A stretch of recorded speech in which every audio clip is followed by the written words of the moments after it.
নমস্কার বন্ধুরা, আজ আমি বানাবো রুই মাছের টক। রুই মাছের টকটা কিন্তু আমি আমচুর দিয়ে বানাবো। দেখুন, 3টা আমচুর কিন্তু আমি জল দিয়ে ভিজে রেখে দিয়েছি। মাছটাকে ভালো করে ধুয়ে নুন মেখে নিয়েছি, দিয়ে কালো সরষে আর কাঁচা লঙ্কা নিয়ে নিয়েছি। প্রথমে মাছগুলোকে ভেজে নিচ্ছি। সরষের তেল ভালো করে গরম করে নিয়েছি আর মাছগুলো লাল লাল করে ভেজে নিয়েছি, জায়গাতে তুলে নিচ্ছি। ওই তেলের উপরে ফোড়ন দিব শুকনো লঙ্কা, কালো সরষে।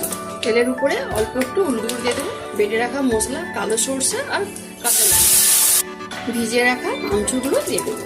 টকের ঝোলটা কিন্তু ভালো করে একটু ফুটিয়ে নিয়েছি। এবার ভেজে রাখা মাছগুলো দিয়ে দিলাম। অল্প একটু নুন দিব, 1 চামচ মতো চিনি।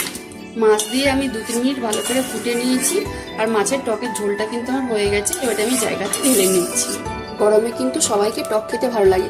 এই রুই মাছ দিয়ে আমচুর দিয়ে হালকা পাতলা টকের ঝোলটা কীভাবে বানালাম দেখলেন তো বন্ধুরা। যদি রেসিপিটা ভালো লেগে থাকে তাহলে অবশ্যই আমাকে কমেন্টে জানাবেন। যেসব বন্ধুরা আমার রান্নার ভিডিও দেখতে পছন্দ করেন তারা ফেসবুক থেকে আমার পেজটাকে লাইক, কমেন্ট আর বন্ধুদের মাঝখানে শেয়ার করে পাশে থাকবেন। যারা ইউটিউব চ্যানেল থেকে দেখছেন তারা সাবস্ক্রাইব করে পাশের ঘন্টায় ক্লিক করবেন। সবাই ভালো থাকুন, সুস্থ থাকুন আর সাবধানে থাকুন।